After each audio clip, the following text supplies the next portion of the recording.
আচ্ছা বন্ধুরা, তো দেখো ক্যালকুলেটর কিভাবে রিসেট করবা।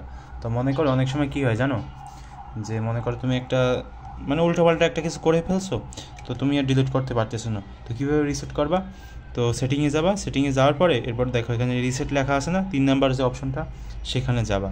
এরপর এই যে সেটিংস অ্যান্ড ডেটা আছে না, এখানে প্রেস করবা। বা তুমি এই যে 3 নাম্বারটায় প্রেস করতে পারো, 3 নাম্বারটায় যদি তুমি প্রেস করো তাহলে সব ধরনের যে ডেটাগুলো সেগুলো সব কী হয়ে যাবে, ভ্যানিশ হয়ে যাবে, অর্থাৎ আর থাকবে না।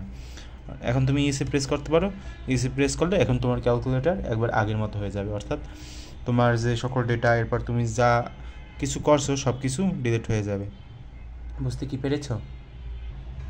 আচ্ছা, তো আর একটা কথা, অনেকে আবার কি করো, মানে ব্রাইটনেস বাড়িয়ে ফেলো বা কমিয়ে ফেলো, সেগুলো ঠিক করতে পারো না। তো কী করবা, সেটিংয়ে প্রেস করবা, সেটিংয়ে যেয়ে এরপর হচ্ছে এই যে সিস্টেম সেটিংস আছে না, এখানে প্রেস করবা। প্রেস করে এরপর এখানে দেখো কন্ট্রাস্ট লেখা আছে না, এখানে প্রেস করে এরপর তুমি চাইলে বাম পাশে নিলে তোমার আলো কমে যাবে, এরপর ডান পাশে নিলে আরও ঘন হয়ে যাবে। এরকমভাবে তুমি তোমার ইচ্ছা মতো এগুলো ঠিক করে নিতে পারো, এগুলো তোমার ইচ্ছা, ঠিক আছে? তো এরকমভাবে তুমি করেই নিতে পারো। আচ্ছা, তো আজকের ভিডিও এই পর্যন্তই। তো দেখা হবে পরবর্তী কোনো ভিডিওতে।